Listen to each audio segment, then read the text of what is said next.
غاړه کې دې واچوله سره جوړه ژوند کوه مزې کوه جوړه جوړه او زه د تنهایۍ په وروسته زیږمه ستاسو محفل جوړ دی ټوله شپه جوړه خدای راوړه جنۍ او زوړ سړی هسې دې خرابه کړه وړه جوړه.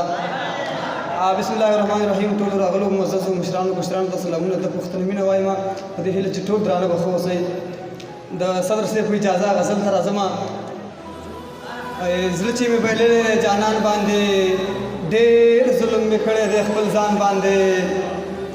زړه چې مې بایللی جانان باندې ډېر ظلم مې کړی دی خپل ځان باندې او دومره کبر ښه نه وي انسان باندې خوله خو دې ماتېږي نه قربان باندې مخ باندې د شنه خالونه ایښي دي ستورو مزې وکړې په اسمان باندې مخ باندې د شنه خالونه ایښي دي ستورو مزې وکړې په اسمان باندې ټول عمر مې تېر کړو په خفګان باندې اوښکې مې څڅېږي په ګرېوان باندې خاورې راله ماړه ورمان باندې خاورې راله ماړه ورمان باندې ستا زه پرزو کېږم په تاوان باندې تا که د آباد زړګی خوشحاله کړو خدای به دې خوشحاله کړي ایمان باندې.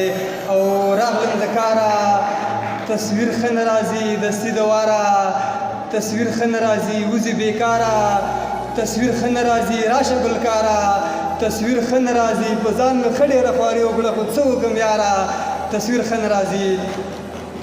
شیرباز صاحب په ځان مې ښه ډېره خواري وکړه خو څه وکړم یاره تصویر ښه نه راځي. د دیواله غاړې ته هم ودرېدم په لویه لاره تصویر ښه نه راځي.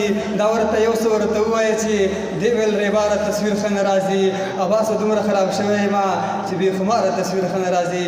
او نجیم صاحب یو غزل دی چې ای زموږ د کلي خانه پښتانه ولې نه پوهېږي ګرانه پښتانه د نړۍ بازار کې هر څه ښه ګران خرڅېدل پکې ارزانه پښتانه اشرون له به خلکو اخیستل ور روان به و بېشانه پښتانه او دومره سپک شو دا نازوانه پښتانه بولي کېږي په روانه پښتانه په دښمن به مخامخ ور روان لګېدل به پکې شانه پښتانه دومره سپک شو دا نازوانه پښتانه بولي کېږي په روانه پښتانه په دښمن به مخامخ ور روان لګېدل به پکې شانه پښتانه رالویږي ډېره په ګرانه پښتانه وژل کېږي په اسانه پښتانه ښه پوهېږي نه ړانده دي نه کاڼه خو خر شوي دي جانانه پښتانه ښه پوهېږي نه ړانده دي نه کاڼه خو خر شوي دي جانانه پښتانه شاته پاتې شو خبرې یو که نه باچاخانه باچاخانه پښتانه که په یو ټغر اباسه شي راټول مات به نه شي بالوانه پښتانه. ډېره مننه.